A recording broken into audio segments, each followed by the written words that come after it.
Apa sih perbedaan antara cicil emas dan tabungan emas? Nah, biasanya ini ada di Pegadaian atau di Bank Syariah Indonesia. Nah, ini beberapa perbedaan yang perlu kalian pahami ya, teman-teman.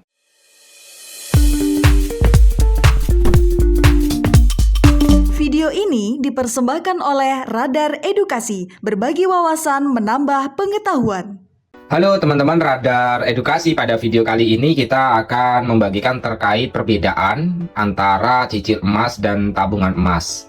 Jadi kalau misalnya di Pegadaian ataupun di Bank Syariah Indonesia, karena dua lembaga ini atau dua perusahaan inilah itu bisa dikatakan tersedia cicil emas dan juga untuk tabungan emas.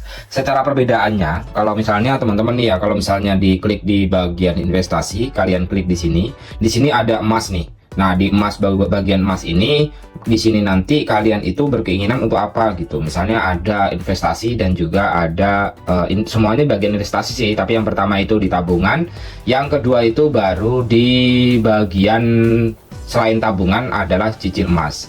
Jadi kalau misalnya secara perbedaannya, teman-teman misalnya dalam hal ini ya, kalau misalnya secara konsep nih ya, secara konsep kalau teman-teman gadai ataupun teman-teman cicil emas, kalau misalnya cicil dan gadai ini adalah di Bank BSI. Kalau perbedaannya secara kasar mata, misal kalian cicil emas, terus di sini tabungan emas. Kalau misalnya cicil emas, ini kalian mencicil setiap bulan kalian mencicil yang membayar gitu. Nah, terus kalau tabungan emas itu kalian karena menabung, nggak ada jangka waktu tertentu batasnya untuk kalian perlu pahami. Sedangkan kalau misalnya dari segi kerugian, kalau misalnya teman-teman itu memahami ya, kalau misalnya dari keuntungan dan juga kerugian semuanya perlu resiko ya. Tadi itu salah satu kelemahan cicil emas tuh, kita harus mencicilnya setiap bulan. Misal dalam konsep ini kalau kalian mencicil 10 gram nih ya, 10 gram atau mencicil 100 gram, kalian ambil pembiayaan untuk 12 bulan, misal 12 juta nih, 12 bulan kalian ambil 12 juta, kemudian bulan ke 6 gitu ya, kalian tuh tiba-tiba nggak punya duit tuh, tiba-tiba nggak bisa mencicil 12 juta, bisanya 3 juta nih, mau diperpanjang, angsuran per bulannya mau diperpanjang lagi, itu nggak bisa kalau proses cicil emas. Tapi kalau namanya nabung, itu bisa teman-teman. Tapi kalau yang nggak bisa, apakah emasnya itu hilang? Enggak. Tapi emasnya itu nanti dijual, kalian buat akad baru untuk cicil emas kalau mau gitu. Seperti itu ya. Nah, itu terkait dengan cicil emas. Sedangkan keuntungan daripada cicil emas, ini biasanya di dua perusahaan, nanti mungkin perlu validasi ya. Kita nanti akan cross check ya. Dan ini sudah ada penjelasannya tadi.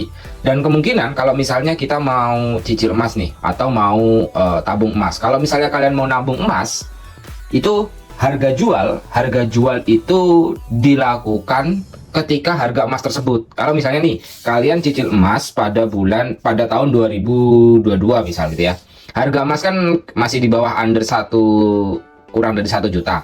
Kalau kalian cicil emas itu harganya konsisten selama 12 bulan tuh under 1 juta itu gitu.